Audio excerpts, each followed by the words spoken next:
굽은 나무가 선산을 지킨다라는 말이 있습니다. 곱게 뻗은 나무는 일찌감치 제목용으로 벌목이 되는 반면에 좀 이렇게 굽은 나무들은 네. 크게 쓸모가 없다 보니 오랫도록 남아서 선산을 지킬 수도 있다라는 의미를 가지고 있죠. 네, 이렇게 굽은 나무도 또 곱게 뻗은 나무도 각자의 역할을 하고 있는데 우리 네. 몸은 어떨까요?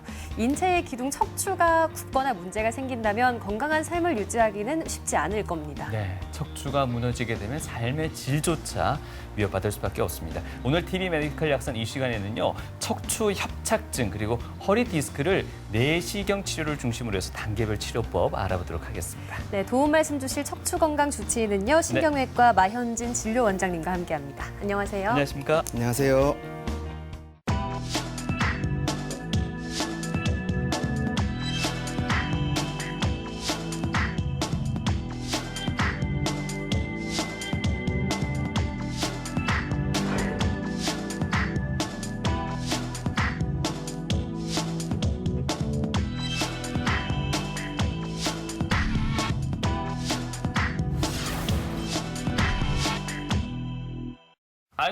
아이고 허리야 하고 이렇게 입에 달고 다니시는 분들 많으십니다. 네. 이 허리 통증 한번 시작하면 끝없이 이어지는 통증이기도 한데요. 우리 국민의 한 80% 정도가 허리 통증을 경험하고 있다고 합니다. 네, 허리 통증도 척추 질환, 보통은 나이 들면서 생기는 퇴행성 변화라고 알고 있는데 요즘은 초등학생 친구들도 허리 아프다는 친구들이 그렇게 많다고 합니다. 네. 이게 뭐 스마트폰을 오래 사용한다거나 앉아 있는 자세가 좀 이상하거나 이런 그렇죠. 생활 습관의 영향이 가장 클 것 같습니다. 그렇습니까? 네, 그렇습니다. 그러니까 말씀하셨던 것처럼 우리 국민뿐만 아니라 전 인류의 70에서 80% 정도의 환자분들은 그냥 일반 사람들도 이렇게 살면서 평생 한 번 이상의 허리 통증을 겪고 넘어가게 됩니다. 네. 최근 같으면 이렇게 이제 생활 습관, 아까 얘기하셨던 것처럼 스마트폰을 장기간 사용한다든지 아니면 잘못된 자세로 오랫동안 일을 한다든지 운전을 한다든지 하면서 처음에는 이제 증상으로 그쳤던 그런 경과들이 장기간 지속이 되면서 병으로 전환이 되면서 척추 질환으로 고생을 할 수가 있습니다. 네, 이 80, 90까지 사용해야 되는 허리인데 20대 때, 10대 때부터 아프면은 네. 앞으로 그 문제가 심각할 수밖에 없는데요. 이 허리 척추 쪽이요, 정형외과인가 아니면 신경외과인가 아직도 조금은 헷갈려하시는 분들이 있으실 것 같습니다. 맞습니다. 예. 접근하는 방식에 따라서 신경외과도 보고 정형외과도 두 과 모두 진료를 봅니다. 예. 근데 신경외과적 입장에서 이제 생각을 해보면 우리 몸의 중추인 뇌에서부터 가장 말초인 팔, 다리까지 가는 그 중심부에 척추가 있기 때문이기도 하고 그리고 척추 질환의 대부분이 신경의 압박과 연관성이 있기 때문에 신경외과에서 보는 것 같습니다. 네, 대표적인 척추 질환이라고 하면 척추 협착증, 또 네. 디스크 탈출증이 되겠습니다. 이렇게 허리가 아프다 보면은 여러모로 일상에서 불편함이 많잖아요. 많죠. 그러다 보니까 또 절박한 심정으로 이 병원도 갔다가 또 저 병원도 갔다가 이렇게 되는데 문제는 병원마다 또 제시하는 해결책이 다르다는 겁니다. 맞습니다. 어딜 가면은 증상이 좀 덜할 때 빨리 수술하시는 게 좋습니다라는 네. 곳도 있고 버틸 때까지 버티십시오 하시는 병원들도 있단 말이에요. 원장님, 환자들 참 고민됩니다. 이 부분 어떻게 정리할 수 있겠습니까? 그 수술이라고 하면은 예. 일생에 있어서 아주 큰 이벤트가 됩니다. 그렇죠. 환자분들 스스로도 결정하기가 힘들고 의사 입장에서도 심사숙고를 해서 결정을 해드려야 되는 부분인데 네. 만약에 이제 수술을 너무 빨리 진행을 하게 된다면 필요 없는 위험을 감수해야 될 수도 있고요. 만약에 수술을 좀 늦게 하게 된다면 아까 전에 얘기하셨던 것처럼 버틸 만큼 버텼다가 수술을 하게 되면은 이미 신경이 손상된 후에 수술을 진행을 할 수가 있기 때문에 네. 그때 당시에 수술이 잘 된다고 하더라도 신경 손상으로 인한 통증이 평생 지속이 될 수가 있기 때문에 수술 자체를 결정하는 시기는 너무 빨라도 좋지 않고 너무 늦어도 좋지 않다고 생각이 듭니다. 예. 오늘의 좀 포커스를 맞추는 내용에 대해서 얘기를 드리자면 좀 수술에 대해서 좀 더 포커스를 맞추도록 하겠습니다. 네. 일단 환자분들이 수술이 결정된 경우가 있습니다. 보존요법이 6주 이상 되었으나 증상 호전이 없어서 환자 스스로 일단 수술을 하겠다고 결정하신 분들, 그리고 수술이 결정된 환자들, 병원에서 수술을 결정해 주신 분들이죠. 그랬을 때 어떤 수술 방법이 있는지, 어떤 수술을 결정하는 것이 좋은지 궁금하신 환자분들이 이 강의에 대해서 집중해서 들으시면 큰 도움이 될 것 같습니다. 예. 내원시의 환자분들을 이제 그 외래에서 처음 뵙게 되면은 특별한 증상으로 수술을 하는 것은 아닙니다. 증상은 의외로 일반적인 증상들이 많은데요. 허리 혹은 목에만 통증이 있는 경우, 다리 혹은 팔에만 통증이 있는 경우, 그리고 두 가지 종류의 통증이 같이 복합적인 경우, 이렇게 일반적인 경우가 되겠습니다. 치료의 단계를 올리는 것에는 병의 경과에 따른 차이가 더 중요하게 작용을 하겠습니다. 그리고 어떤 보존요법의 치료에 대한 반응에 대해서 그 반응에 따라서 치료가 결정이 되겠습니다. 네, 앞서 말씀드렸던 허리 디스크와 또 척추 협착증이 공통적인 허리 통증인데요. 네. 어떤 분들은 허리를 굽혔을 때 아프다, 디스크 탈출증 환자분들이 되시겠고 아니면 허리를 폈을 때 아프시다는 협착증 환자분들 계실 겁니다. 이게 증상이 완전 반대로 나타나는 거네요. 환자분들이 척추에서 증상이 시작된다고 생각이 들게 되면은 엑스레이나 MRI 같은 진단 도구를 사용해서 이렇게 진단을 하게 됩니다. 네. 그랬을 때 환자분들이 가장 많이 질문하고 또 첫 번째로 많이 질문하는 내용 중에 제가 디스크인가요? 협착증인가요? 이런 질문을 가장 많이 하게 됩니다. 쉽게 생각을 해서 이 정상적인 해부를 보았을 때 이렇게 중심부에 척추 신경이 있고 이렇게 바깥으로 팔과 다리로 가는 가지 신경이 나오게 됩니다. 신경 앞쪽으로 디스크가 존재를 하게 되고요. 신경 뒤쪽으로 인대나 관절이 존재를 하게 됩니다. 그래서 앞쪽으로 디스크가 탈출이 되어서 신경 앞쪽으로 자극이 되게 되면은 디스크 탈출에 의한 염증 반응으로 인한 통증이 나타나게 되고요. 네. 신경 뒤쪽에서 비후된 관절이나 인대가 신경을 자극을 해서 신경을 자극을 해서 염증 반응이 생기게 된다면 이제 척추관 협착증의 증상이 나타나게 됩니다. 네. 그래서 디스크 탈출증은 병변이 앞쪽에 있기 때문에 허리를 앞으로 숙이게 되면은 디스크가 압력을 받고 거기에 따라서 신경이 자극이 되면서 통증이 더 심해지는 것이고요. 척추관 협착증은 병변이 뒤쪽에 있기 때문에 허리를 뒤로 젖혔을 때 증상이 더 악화가 되는 것입니다. 척추관 협착증에서 허리를 앞으로 굽혔을 때 환자의 증상이 일시적으로 호전을 보이는 경우가 있는데요. 네. 환자의 허리를 앞으로 굽혔을 때 이렇게 비후된 인대들이 이렇게 좀 얇아지면서 일시적으로 척추관이 확장이 되면서 증상이 일시적으로 사라지게 됩니다. 기전은 약간 다르지만 협착증이나 디스크나 공통적으로 신경 압박에 의한 증상이 나타나게 됩니다. 그리고 이렇게 다리와 팔의 저림 증상 같이 사지 증상으로 증상이 옮겨가게 되면은 사실 허리와 목에 있는 조직들은 약간 안정화를 띠는 단계로 들어설 수 있습니다. 그래서 이렇게 사지 증상이 나타났을 때 허리와 목의 통증은 동반을 할 수도 있고 동반을 하지 않을 수도 있습니다.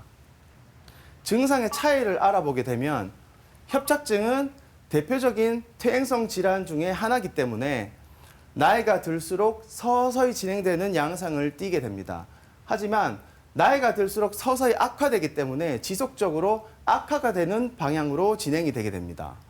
디스크 탈출은 풍선이 톡 하고 터지듯이 순간적인 이벤트가 발생되는 것이기 때문에 급성의 경과를 띠게 되고요. 극심한 통증을 일으킬 수가 있습니다.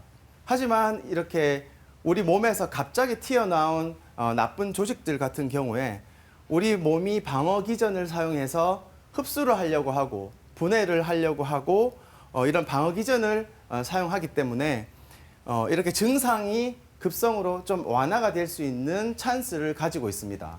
이렇게 다리 증상과 팔 증상이 나타났을 때 갑자기 삶의 질이 악화가 되기 시작합니다. 이 시점이 되면은 의사 입장에서는 신경이 손상이 되기 때문에 신경이 손상되기 전에 방지를 해야 되겠구나 하는 생각을 하게 되고요. 환자 입장에서는 이제 삶의 질이 떨어지기 때문에 내가 수술을 받아야겠구나 하는 그런 공통점이 생기는 그런 시기가 되겠습니다. 그 시기 때 그 환자분의 통증이 어느 정도냐에 따라서 네. 좀 치료법이 달라질 것 같습니다. 뭐 이 정도 통증이면 이 정도까지는 치료를 해야 한다. 뭐 수술이냐 시술이냐 이렇게 바뀔 것 같은데 원칙 같은 게 있을까요?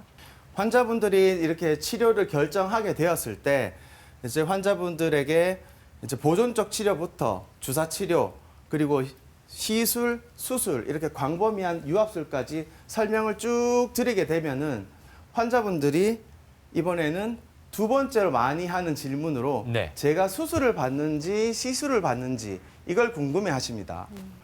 수술이라고 하는 것은 어떤 전신 마취나 부분 마취에 대한 그런 조건하고는 상관이 없이 병변과 원인을 몸에서 제거를 하는 것이 수술입니다. 예를 들어서 협착증과 디스크 탈출증이 있다면 병변을 제거를 하는 것이고요. 척추에 전이가 있어서 척추뼈가 이렇게 흔들흔들하게 놀게 되면은 나사못으로 고정을 해주어서 이 전이를 없애주는 것을 수술이라고 합니다. 이것은 통증의 원인을 치료를 하는 것이 되기 때문에 지속적으로 통증의 감소 효과를 누릴 수가 있습니다. 그런데 이제 시술이라고 하는 것은 병변과 원인은 그대로 놔둔 상태에서 증상의 치료를 하는 것입니다. 사실 이런 협착증이나 디스크 탈출증이 암은 아니기 때문에 환자분의 수명에는 영향을 끼치지 않습니다. 그래서 이렇게 탈출증이나 협착증이 있다 손치더라도 통증만 치료되면 그만인 것입니다. 우리 몸이 신기하게도 적응이란 걸 하기 때문에 이렇게 원인은 그대로 있는 상태에서 증상의 호전을 보이고 기능의 회복을 가져올 수 있습니다. 하지만 이런 경우에 통증의 원인은 그대로 있기 때문에 통증이 좋아졌다가도 다시 재발을 하고 하는 경우가 있을 수 있습니다. 네.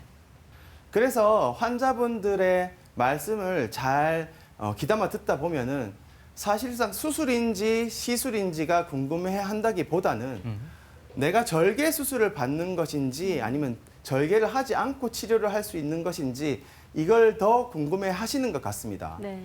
그래서 왜 그런지 이제 환자분들에게 좀 여쭈어보면 절개 수술이라고 하는 것은 수술의 난이도가 일단 높을 것 같은 느낌이 든다고 합니다.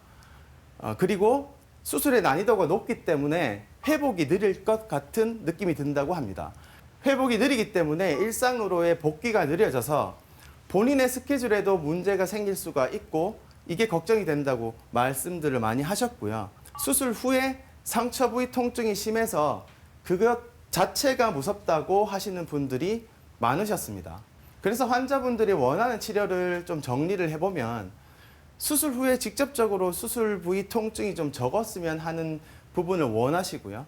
그리고 근본적인 원인 치료가 되어서 장기적인 통증 감소 효과를 누리고 싶어 하는 것도 있으시고요. 그리고 일상, 직장으로 복귀가 빨랐으면 하는 바람도 있으십니다. 이렇게 수술뿐만이 아니라 수술 외적인 조건도 많이 고려를 하고 계셨습니다.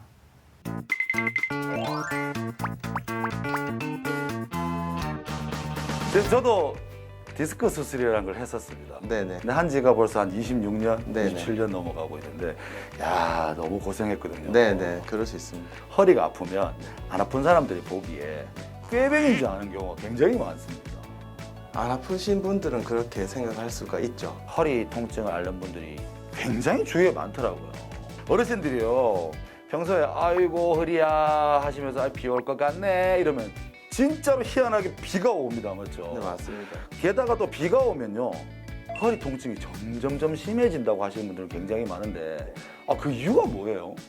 일단은 여러 가지 이제 가설이 있는데요. 네. 일단 비가 오게 되면은 이제 두 가지로 이제 하나는 기압이 낮아지게 되고 그리고 하나는 이제 그 기온이 낮아지게 됩니다. 그렇게 되면은 기압이 낮아지게 되면은 상대적으로 이제 바깥 기압은 저기압이 되는 상태에서 몸 안에 있는 디스크나 이런 조직들은 상대적으로 기압이 올라가게 됩니다. 그렇게 되면 디스크 안에 있는 압력이 높아지게 되고 압력이 높아지게 되면 허리 통증을 일으킬 수 있게 되고요. 네. 그리고 온도가 낮아지게 되면은 네. 혈액순환에 장애가 생기게 됩니다. 그렇게 되면은 몸의 염증 반응이 좀 더 심해지게 되면서 허리 통증을 또 일으킬 수가 있게 됩니다.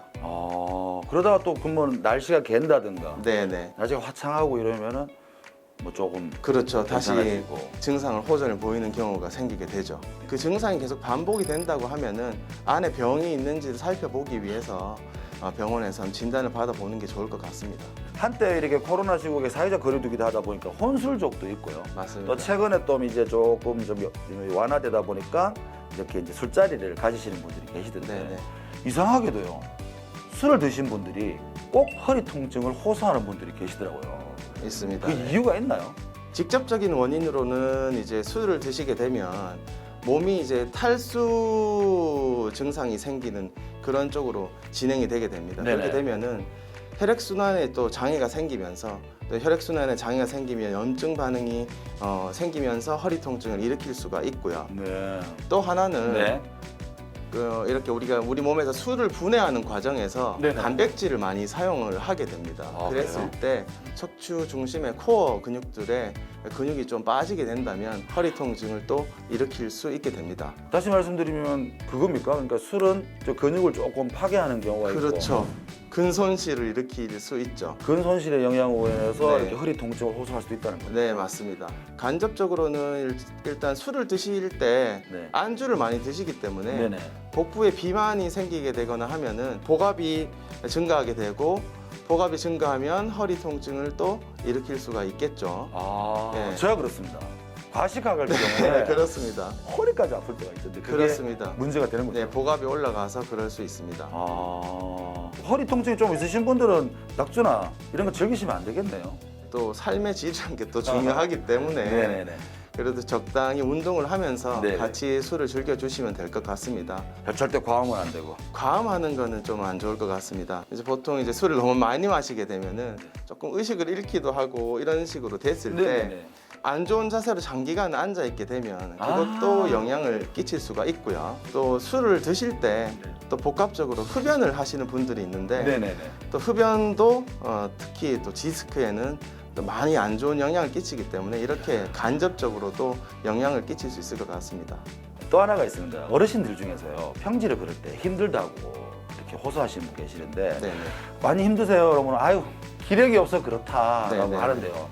혹시 그 어르신들이 평지를 걸을 때 힘들다 이거 척추 협착증을 한 번쯤 의심해봐야 되는 거 맞나요? 그렇습니다. 일단은 척추 협착증의 대표적인 증상이 보행이 힘들다는 것인데요. 평지를 걸을 때 이제 허리를 꼿꼿이 펴고 걷기가 힘들어서 걷다가 앉아서 쉬거나 네. 아니면 잠깐 쭈그렸다가 회복을 하고 걸으시는 경우에는 네. 대표적인 척추 협착증의 파행이라는 증상이기 때문에 이런 증상들이 반복이 되게 되면 병원에서 한번 진단 받아보시는 것도 괜찮을 것 같습니다. 척추 질환에 대한 궁금증, 질문이 있습니다 코너를 통해서 알아봤습니다. 앞서 절개 수술에 대한 환자들의 그 부담감도 우리 원장님께서 언급을 해주셨는데요. 어느 순간부터 기술도 그렇고 여러 가지 뭐 장비도 그렇고 많이 진화하면서 이제는 그런 부담감이 좀 덜해졌다라고 저희가 이해해도 되겠습니까? 맞습니다. 현재까지는 네. 저희가 현미경 미세 감압술, 소위 말해서 이제 절개 수술로 환자분들을 오랜 기간 동안 잘 치료를 하고 있었습니다. 네. 하지만 이제 의사들도 환자들에게 절개를 하지 않고 침습을 덜 침습적인 방법으로 치료를 하고자 하는 바람이 있기 때문에 거기서 이제 개발된 수술 방법이 내시경 수술 방법이 있습니다. 네. 내시경 수술로 이렇게 절개 없이 수술을 해서 환자분들을 빨리 회복을 시키고 있습니다. 최근에는 이 시술과 절개 수술 사이에 한구멍 내시경 수술이 들어감으로 해서 절개 없이 수술을 진행을 하고 있습니다.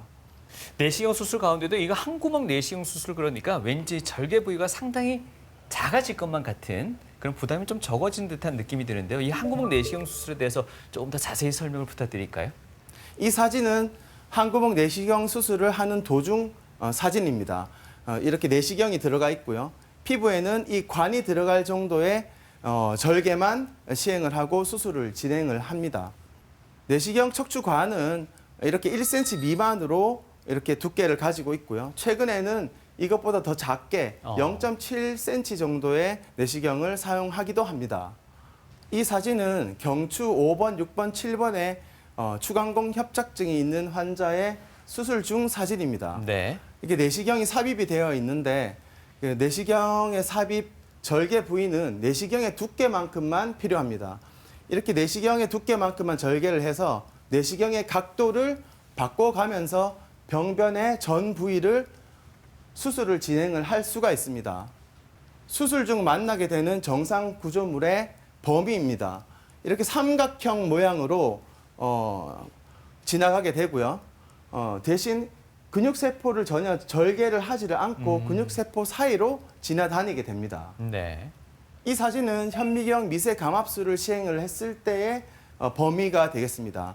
병변이 5번, 6번, 7번이 이렇게 있게 되면은 수술 범위만큼 피부의 절개 범위가 필요하게 됩니다. 이렇게 파란 부분만큼 정상 구조물을 더욱더 침범하게 됩니다. 그리고 네. 내시경 수술과의 차이는 근육세포를 절개를 하고 들어가기 때문에 근육세포를 전혀 절개를 하지 않고 미끄러지듯이 지나다니는 내시경과 차이가 있습니다. 현미경 미세 감압술과 내시경 수술의 차이를 좀 정리를 해보면요. 네. 예전에 시행했던 절개 수술은 병변 길이만큼 절개를 하게 되고요. 근육을 자르고 들어가기 때문에 수술 후에 근육 통증이 있습니다. 그리고 정상 구조물의 손상이 어느 정도 있을 수밖에 없었는데요. 내시경 수술로 넘어오게 되면서 병변 길이와는 상관이 없이 내시경 두께만큼만 절개를 하면 됩니다. 보통 0.7에서 1cm 정도를 절개를 하게 되고요. 근육 섬유 사이로 들어가기 때문에 자르지 않고 수술 후에 근육 통증이 적습니다. 그리고 정상 구조물의 손상이 거의 없다고 볼 수가 있습니다. 현미경 감압술과 내시경 수술의 공통점으로 보면은 정상 구조물의 손상은 다르나 병변은 똑같이 제거를 할 수가 있습니다. 현미경 미세 감압술의 수술 전 MRI 사진에서 협착증이 진행이 되어서 이렇게 삼각형 모양으로 신경이 눌려 있는 모습에서 수술 후에 이렇게 신경이 펴지면서 신경이 동그랗게 돌아온 모습을 볼 수가 있습니다. 네. 내시경 수술에서도 똑같은 모양을 보여주는데요. 수술 전에 이렇게 협착이 진행된 모습에서 수술 후에 신경이 이렇게 동그랗게 펴진 모습을 볼 수가 있습니다. 수술 후 상처를 비교해 보면요. 내시경 수술 후의 상처를 보여주고 있습니다. 1cm 미만이고 상처가 작기 때문에 실밥이 없습니다. 그래서 흉터가 작고요. 그리고 특히나 이런 경우에는 의사들에게도 편합니다. 상처 관리가 쉬워서 감염 관리에도 쉽습니다. 내시경 수술의 범위와 절개 수술을 했을 때 피부 절개 범위를 비교한 모습입니다. 이렇게 차이가 나게 되고요. 네. 그러면 이 내시경 치료를 받은 분들은 아무래도 퇴원도 훨씬 더 빨리 할 수가 있는 거겠네요. 네, 맞습니다. 내시경 치료 후에는 보통 환자분들이 하루나 이틀 만에 퇴원을 하게 되는데요. 이렇게 하루나 이틀 만에 퇴원을 시키려고 하면은 확실한 근거가 있어야 됩니다. 의학적 근거로는 수술이 잘 끝나게 되면은 의사들은 수술 다음 단계인 감염 관리로 들어가게 되는데요. 상처가 작기 때문에 감염 확률이 적습니다. 그리고 실제로 수술 후에 객관적인 염증 수치가 낮은 경향을 띠게 됩니다. 그리고 환자 입장에서 근거를 들어보면요. 수술 전 증상이 호전되는 것은 당연한 일일 테고요. 수술 부위 통증, 그러니까 수술로 인한 통증도 줄어들어야지만 환자분들이 안심하고 퇴원을 할 수 있게 되는데 내시경 수술 후에는 조직 손상이 적기 때문에 통증이 거의 없는 상태로 환자분들이 대체로 안심하고 퇴원을 하시는 편입니다. 네. 그래서 내시경 수술이 환자분들이 원하는 치료를 이루어내었느냐 하면은 수술 후 통증이 적었으면 하는 바람에 대해서는 작은 상처와 정상 구조물을 보호함으로써 이루어내었고요. 근본적인 원인 치료가 되었으면 하는 바람에서는 원인을 제거를 하기 때문에 지속적인 통증 감소 효과를 누릴 수 있습니다. 그리고 그리고 직장으로의 복귀가 빨랐으면 하는 바람에 대해서는 보통 하루 이틀이면 퇴원을 하기 때문에 이런 바람도 이루어 드릴 수 있다고 생각이 됩니다. 네. 내시경 사례들을 살펴보시겠습니다. 38세 남자 환자분이셨고 저렇게 4번, 5번의 디스크가 터지면서 좌측 다리 통증과 마비를 동반한 상태였습니다. 그런데 환자분이 갑상선 암이 발견되어서 그 주 금요일 날 갑상선 암 수술이 예정되어 있던 상태였습니다. 네. 그런데 환자분의 증상이 마비가 있는 상태였기 때문에 마비를 그대로 놔두게 되면 영구적인 신경 손상을 일으킬 수 있기 때문에 허리 수술도 급한 상태였습니다. 그래서 월요일 날 입원하셨고요. 그래서 월요일 날 이렇게 내시경 수술을 진행을 하였고요. 디스크가 잘 제거가 된 모습을 보이고 화요일 날 퇴원을 하였습니다. 네. 그래서 금요일 날 예정대로 갑상선암 수술을 시행을 하였습니다. 두 번째 사례입니다. 82세 여자 환자분이셨고 우측 경추 5, 6번, 6, 7번에 협착증이 있어서 우측 팔 극심통을 호소하던 환자분이셨습니다. 이 환자분은 고령의 환자임에도 불구하고 상당히 이제 삶의 질에 대한 의지가 강하셨고 이렇게 팔만 치료가 되면은 또 활동적으로 활동을 해보겠다, 잘 치료해달라 하셔서 내시경 신경 감압술을 시행을 하였고요. 수술 후에 하루 만에 퇴원을 하셨습니다.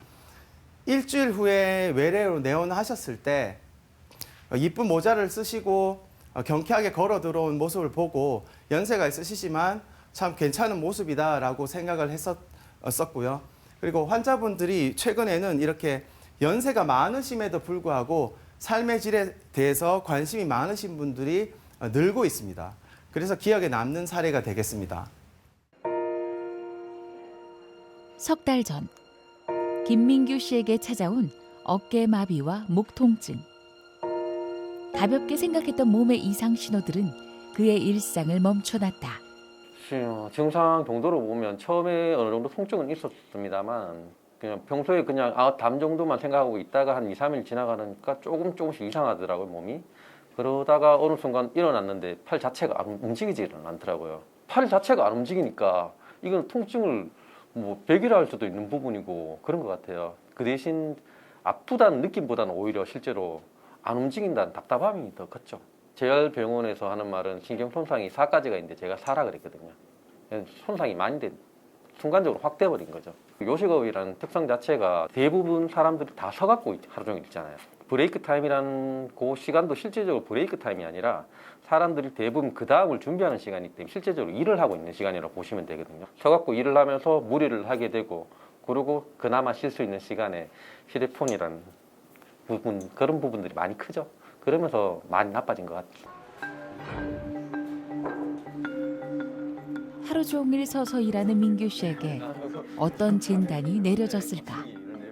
잘 지내셨죠? 잘 지냈습니다. 네네. 지금도 뭐 덕분에 수술 잘해갔고요. 내시경 진단 결과 민규 씨의 병명은 경추 추간판 탈출증.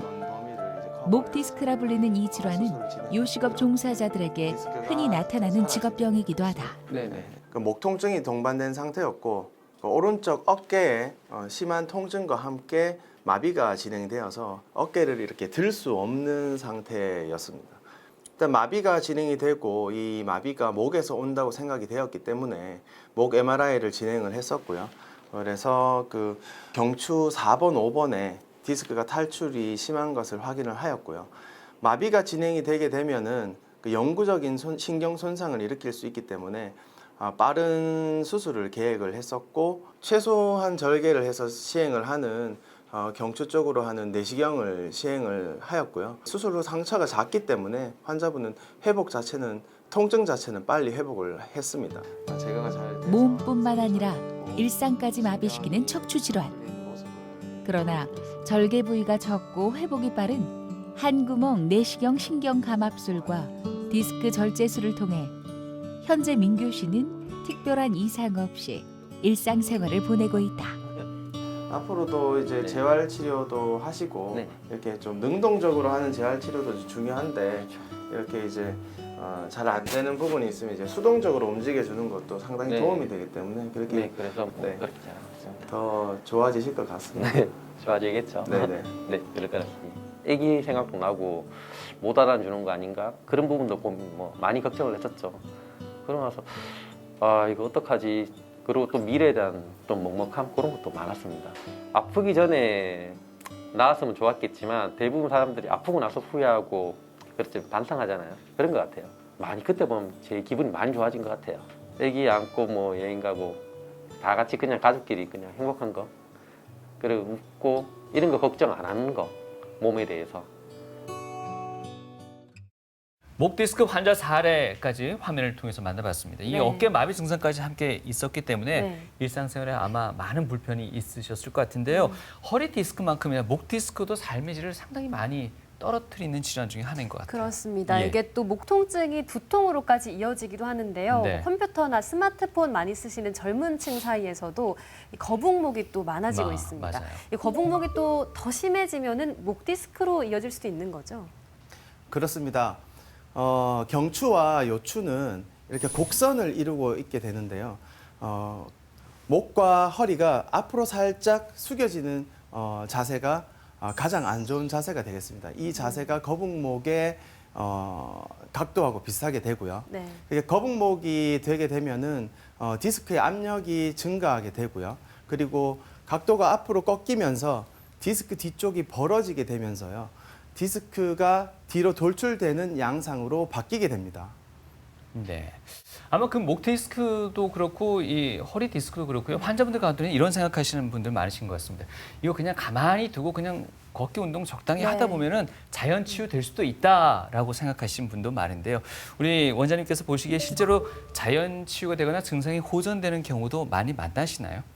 그렇습니다. 대부분의 환자들은 80% 정도의 환자분들은 그냥 증상이 회복이 되는 경우들이 있습니다. 예. 근데 이런 경우에 단순히 병이 없는 상태에서 증상만 왔다 가는 경우가 있고 병이 있는 상태이지만 증상이 호전을 보이는 경우가 있습니다. 그래서 이 두 가지 경우를 환자분들이 정확하게 구분을 하기가 힘들기 때문에 증상이 지속이 되게 된다면은 언제든지 병원에 나와서 진단을 정확히 해보는 것이 중요합니다. 네. 그래서 이렇게 80% 정도의 환자분들은 수술 전에 회복이 되게 되는데 수술 전에 할 수 있는 비수술적 치료 방법으로 일단은 침상 안정을 합니다. 일단 아프면 다들 눕게 되죠. 누워보고 그리고 약물도 치료해보고 물리치료, 운동치료 해봤을 때 그래도 증상이 지속되게 된다면 허리 병변에 직접적으로 주사를 놓는 신경주사 치료를 시행하게 됩니다. 네. 신경주사 치료 중인 엑스레이 사진이고요. 이렇게 신경 근처로 주사를 놓게 됩니다. 네, 이 신경주사 설명을 주셨는데 네. 어느 정도 기간을 두고 맞아야 하는지 궁금하고요. 맞게 되면 일상 회복 바로 가능합니까? 신경주사 치료는 1, 2주 간격으로 2, 3회 정도 보통 시행을 합니다. 일상으로의 회복을 바로 시키기는 하는데요. 이게 증상이 바로 좋아져서 시키는 게 아니고 우리가 일상생활 중에서 불편한 게 있다면은 그것을 1, 2주 간격으로 체크를 하기 위해서 일상생활로 보냅니다. 그래서 일상생활 중에 불편한 점이 있다면 이제 불편한 점이 있었다, 없었다면 없었다 이렇게 1, 2주마다 체크를 하면서 치료를 진행을 하게 됩니다. 네. 앞서 말씀해 주셨던 약물 치료 그리고 주사 치료 이외에도 보존적 치료법에 있어 운동도 포함되는 걸로 알고 있습니다. 근데 과연 이 운동 가운데 흔히들 주변에 보면 그런 게 있습니다. 윗몸 일으키기도 있고요. 네. 뭐 스쿼트도 허리에 좋다. 여러 네. 가지 얘기들이 많은데 실제 환자들에게 큰 무리는 없을지 또 궁금하네요. 보통 윗몸 일으키기를 생각을 한다면 예. 일단 허리에 좋은 운동으로 이제 코어를 가장 그렇죠. 안전하게 키울 수 있는 운동으로는 빨리 걷는 것을 추천을 드립니다. 시속 5에서 6km 정도의 속도로 30분에서 1시간씩 매일 걸어주면은 코어를 안전하게 키울 수가 있습니다. 그런데 이제 우리 윗몸 일으키기에 대해서 이제 설명을 드리자면은 우리 척추는 이렇게 C자처럼 이렇게 곡선을 가지고 있는데요. 네. 윗몸 일으키기를 하게 되면은 이 척추가 일자로 펴지게 됩니다. 그렇게 되었을 때 디스크의 압력이 높아지게 되고요. 그리고 훈련을 안 받은 상태에서 윗몸 일으키기를 하게 되면은 이제 반복적인 운동을 시행을 하다가 척추를 지렛대로 사용하는 경우들이 있을 수 있게 되고요. 이렇게 되면은 척추가 금방 망가질 수가 있게 되고요. 그리고 훈련이 제대로 안 된 상태에서 운동을 수행을 하게 되면은 코어보다는 그냥 바깥쪽에 있는 복근만 자극이 되는 경우들도 있습니다. 네. 말씀해주신 운동요법 보존적 치료에 들어갈 것 같고요. 신경치료로도 호전이 안 되면 그 다음 비수술적인 치료법을 써야 될 것 같습니다. 네. 그런 방법들은 어떤 게 또 있는지 설명 부탁드립니다. 비수술적 치료로는 이렇게 여러 가지 방법들이 있는데 대표적으로 이제 신경 성형술과 풍선 확장술이 있습니다. 신경 성형술은 이렇게 꼬리뼈로 긴 관이 들어가서 병변까지 위치를 시킨 다음에 유착과 협착을 약간 박리를 시켜주고 이렇게 약물을 주입했을 때 막혀있던 신경관이 이렇게 뚫리는 모습을 볼 수가 있습니다. 풍선 확장술은 신경 성형술과 비슷한데 이 관 끝에 풍선이 달려 있어서 네. 조금 더 유착을 박리하는 데 용이하게 하고 조금 더 막혀 있는 부분을 확장을 쉽게 만들어 줘서 시술 전과 시술 후에 이렇게 관이 열려 있는 모습을 보여주게 됩니다. 예. 또 비수술적 치료법으로 대표적인 방법으로 꼬리뼈 내시경 레이저술, 축구방 내시경 레이저술이 있습니다. 네. 이 방법부터는 내시경을 삽입을 할 수 있기 때문에 병변을 직접 확인을 할 수 있게 되고요. 어느 정도의 병변을 제거를 할 수가 있게 됩니다. 꼬리뼈 쪽으로 신경 성형술처럼 관을 삽입한 후에 내시경을 삽입해서 병변을 직접 확인을 할 수가 있습니다. 그래서 병변을 어느 정도 제거를 하게 되면은 이렇게 막혀있던 관이 뚫리게 되는 모습을 볼 수 있습니다. 네. 축구방 내시경 레이저술 하는 사진이고요. 이렇게 내시경을 직접 삽입함으로 해서 이렇게 디스크가 탈출된 부분을 직접 제거도 할 수가 있습니다. 이렇게 꼬리뼈 내시경 레이저술과 축구방 내시경 레이저술의 특징은 직접적으로 내시경을 사용해서 병변을 확인을 할 수 있다는 점도 있고요. 어느 정도 병변을 제거를 할 수 있다는 장점이 있습니다. 그런 설명을 듣더라도요. 웬만하면 이런 비수술적 치료법으로 치료가 다 될 것 같은데 그럼에도 불구하고 수술적 치료가 필요한 환자분들도 계실 거 아니에요. 어떤 경우에 불가피할까요? 맞습니다. 수술로 진행되는 환자분들은 약 20% 내외가 되겠습니다. 예. 6주 이상 보존요법을 시행을 하였지만 증상이 계속되는 경우가 있고요. 그리고 견딜 수 없는 통증이 있는 경우입니다. 극심통일 경우에 환자분들은 앉거나 서거나 눕거나 자세에 상관없이 고통을 느끼게 되고요. 특히나 식사도 하지 못하고 밤에 잠도 못 자는 정도의 통증이 있기 때문에 가까이서 지켜보게 되면은 꼭 수술을 해줘야 되겠다는 경우가 이런 경우가 되겠습니다. 네. 그리고 감각의 마비가 점점 심해지는 경우가 있을 수 있는데요. 감각의 마비가 진행이 되면서 점점 무뎌지고 발바닥에 셀로판지를 붙인 듯한 느낌 아니면 모래를 밟은 듯한 느낌이 드는 경우 이런 경우에는 가능한 빠른 수술을 하라고 권유되어 있습니다. 그리고 팔, 다리 운동신경에 마비 증상이 있을 때가 해당이 되는데요. 사실 감각의 마비까지는 그래도 환자가 위험하지는 않다고 볼 수가 있는데 팔, 다리에 운동신경의 마비 증상이 생기게 되면 환자가 위험해질 수 있습니다. 횡단보도와 계단에서 문제가 생길 수가 있는데 예. 순식간에 사고가 일어날 수 있기 때문에 이때는 즉시 수술을 하는 것을 권유를 드립니다. 네. 방광과 관략근의 마비 증상이 있게 되면은 평생 동안 대소변에 장애가 생길 수가 있기 때문에 즉시 수술을 하는 게 원칙입니다. 네. 이렇게 수술을 결정을 했을 때 환자의 20% 내외가 수술을 하지만 수술 환자의 대부분은 내시경 수술로도 가능합니다. 하지만 척추의 변형이나 불안정이 동반된 심한 경우에는 절개 수술을 할 수밖에 없게 되는데요. 좀 더 자세하게 알아보면은 유압술과 나사못 고정술이 필요한 경우가 되겠습니다. 척추가 전방 혹은 후방으로 전이가 많이 되어서 그리고 불안정이 동반이 되어서 척추뼈가 이렇게 흔들흔들 거리는 경우 그리고 병변에 광범위한 협착이 있어서 전부 다 감압술을 시행했을 경우에 척추가 약해지면서 불안정화가 예상이 될 때 이렇게 유압술과 나사목 고정술을 시행을 해야 합니다. 대표적인 예를 한번 들어보겠습니다. 이렇게 측면 사진에서 척추뼈가 이렇게 어긋나 있는 경우와 그리고 굴곡 사진에서 디스크가 뒤쪽으로 각도가 꺾이면서 벌어지는 경우 이런 경우에 고정술이 필요하게 되고요. 이렇게 MRI 상에서 중간 부분에 척추관 협착증이 동반되어 있고 그리고 좌우측으로 추간공 협착증까지 같이 있는 경우에 이렇게 광범위한 감압술이 필요한 경우에 유압술과 나사목 고정술을 시행하게 되겠습니다. 네. 척수 조형 영상에서 신경 길이 완전히 끊겨 있는 모습을 볼 수 있고요. 방금 사진에서 본 환자분을 수술한 사진입니다.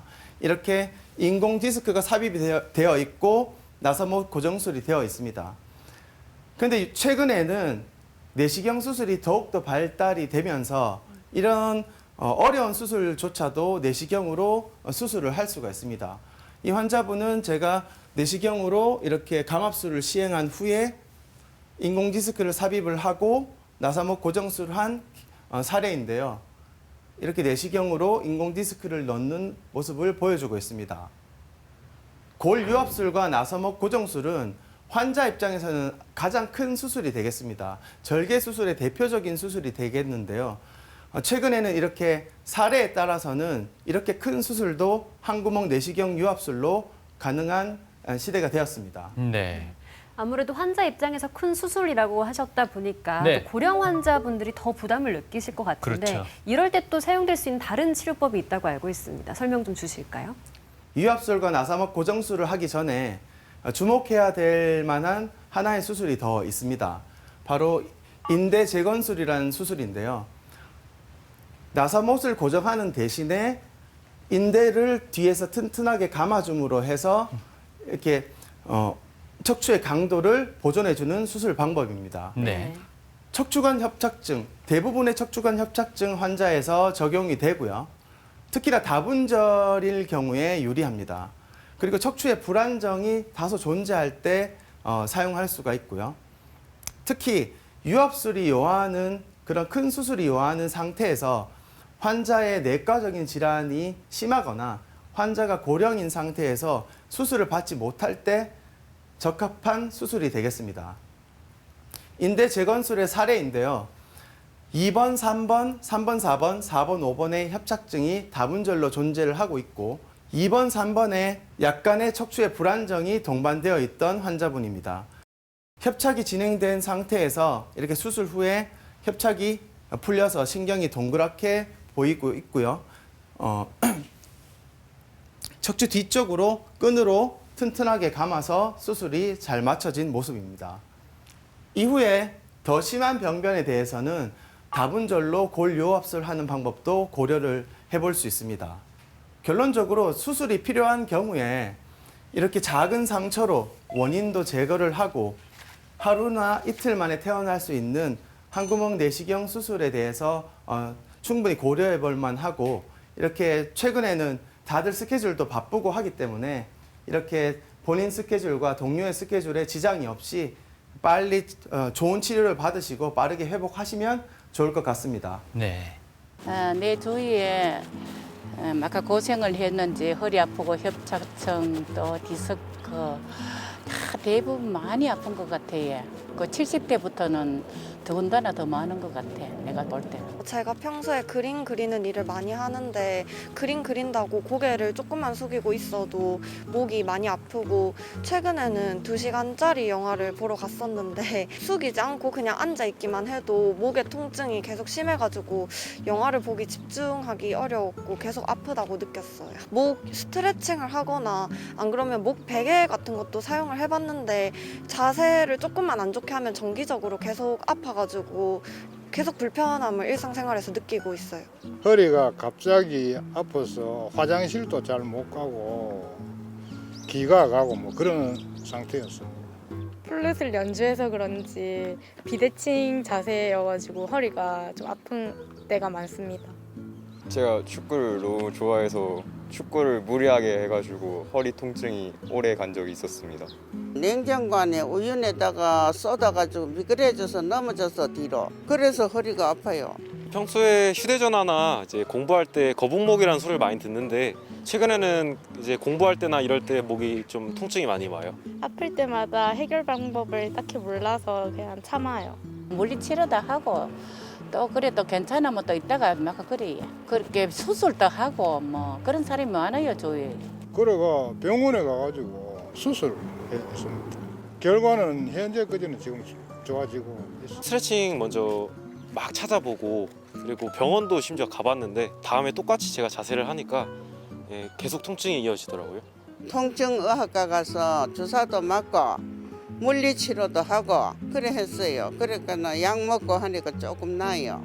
지팡이 짚고 가끔 걸으면서 운동합니다. 허리 통증이 있을 때는 딱딱한 바닥에서 자는 게 좋다던데 그게 진짜 맞나요? 일단 결론으로 따지고 보면은 아니다라고 얘기를 할 수가 있습니다. 왜냐하면 사람마다 이제 곡선이 다르기 때문에 그런데 만약에 몸에 곡선이 좀 많은 분 같으면은 이제 푹신한 그 침대가 좀 좋을 수가 있고요. 만약에 곡선이 좀 덜하다 하시는 분들은 어느 정도 강도가 있는 요 같은 매트리스가 더 나을 수가 있습니다. 이게 반대가 되게 되면은 서로 이제 통증을 더 심하게 만들 수도 있고요. 그리고 바닥이 너무 딱딱하게 되면은 무게 중심이 한 곳으로 쏠리게 되면서 척추나 근육에 이렇게 갑자기 무리가 되면서 다칠 수가 있기 때문에 개인마다 적절한 강도를 찾아내는 게 중요합니다. 선생님, 척추 질환에 대한 궁금증을 제가 모아봤습니다. 어떤 아버님께서요, 뚜렷한 통증은 없었다고 합니다. 근데 MRI나 CT 검사를 해보니까 약간 돌출되어 있다고 해요. 네. 이 통증이 없대요. 네. 그러니까 CT상으로나 MRI상으로는 돌출돼 있고, 그럼 이거 치료 받아야 되나요? 안 받아도 되는 거 아닙니까? 결론은 안 받아도 될 수 있다가 정답입니다. 왜요? 왜냐하면 척추 질환은 대표적인 퇴행성 질환이기 때문에 네네. 지나다니는 사람 그 증상이 없는 분들을 아무나 자꾸 찍어도 어느 정도의 디스크 돌출은 찾아볼 수가 있습니다. 그래서 치료를 하고 안 하고의 기준은 증상이 있냐 없냐가 더 중요하기 때문에 만약에 증상이 생기게 되면 그 증상과 일치하는 MRI 병변을 잘 찾아서 치료를 잘 하는 것이 치료의 성패를 좌우하는 것이 되겠습니다. 무엇보다 증상의 우선을 먼저 두고 네, 맞습니다. 통증을 좀 치료하는 과정이 우선이기 때문에 지금 통증이 없다면 치료는 지금 당장에 필요한 건 아니다. 네, 맞습니다. 제 자주 가는 가게에 어머님이 한 분 계신데 네. 이분이 허리 통증을 좀 호소하시는 편입니다. 그런데 특히 제일 아플 때가 어디냐고 제가 여쭤보니까 주무실 때라고 그러는 거예요. 네. 사실 감기나 몸살도 보통 밤에 잘 때 더 아픈 것 같은데 맞습니다. 네. 원래 이렇게 허리 통증도 밤에 잘 때 더 힘든가요? 일단은 이런 염증 반응이 있는 질병이 있을 때는 보통 아침 증상이 심하게 되게 되는데 이렇게 이제 밤에 이렇게 아픈 증상이 생긴다고 했을 때 지금 봤을 때는 아마 신경통이 동반된 걸로 생각이 듭니다. 주무실 때 좀 아픈 거는 신경통. 네네. 밤에 좀 악화가 되는 게 신경통의 특징적인 증상인데요. 일단은 정도를 봐야 될 것 같고요. 네, 일단은 정도에 따라서 또 간단하게도 치료하는 방법이 있으니까. 염증이 있으면 아침에 좀 보통 아프고 네네.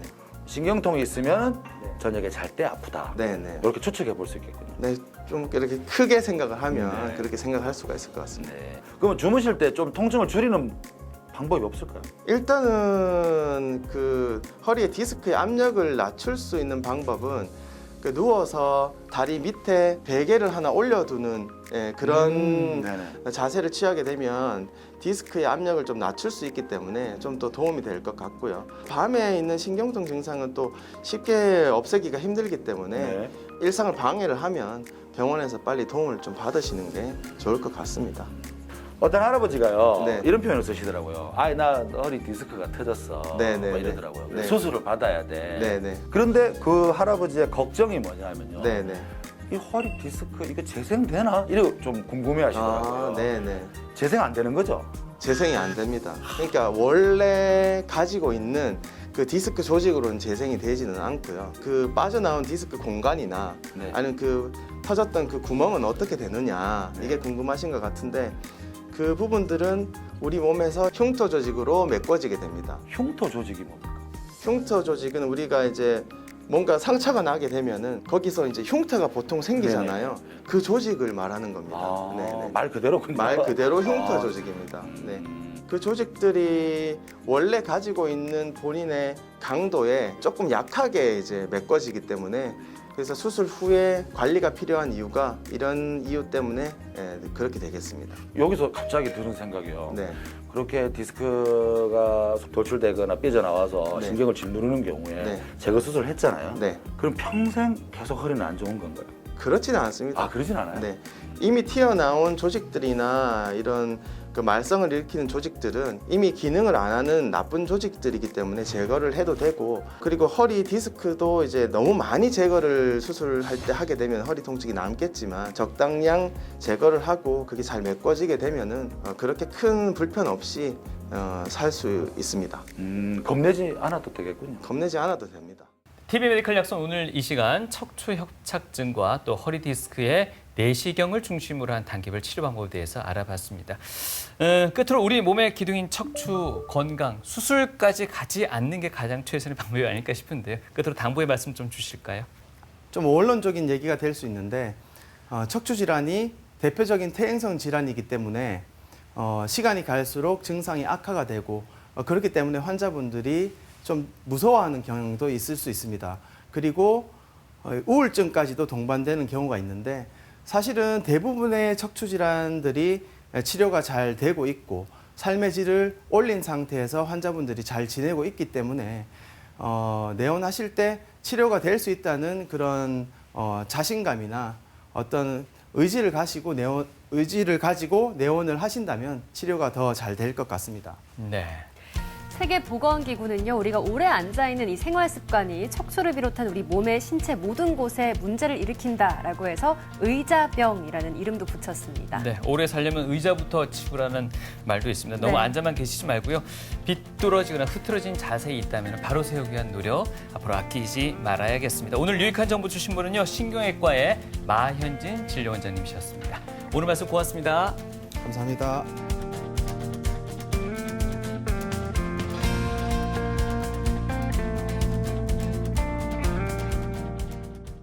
한 2년쯤 전일 것 같은데 제가 여기 병원에 온 지 얼마 안 됐을 때 오셨던 분이시고 장애인 올림픽에 준비를 하고 계시는 역도 선수분이셨습니다. 근데 팔에 통증이 생기기 시작을 했었고 심지어는 이제 어깨에 마비가 오기 시작을 했었습니다. 경추의 추간공이라고 신경이 압박이 돼서 이렇게 마비가 진행되는 증상이 생겨가지고, 근데 역도 선수이기 때문에 힘이 빠지게 되면 이제 운동도 못하고 시합도 준비를 못하기 때문에 상당히 우울한 감정을 가지고 계셨었는데 경추 내시경 수술을 진행을 했었고요. 수술하고 하루 이틀 만에 일단 증상은 회복이 되었습니다. 그리고 마비 증상은 바로 회복이 되는 증상은 아닙니다. 이후에 환자분이 의지가 있으셔가지고 재활 운동을 열심히 하셨고요.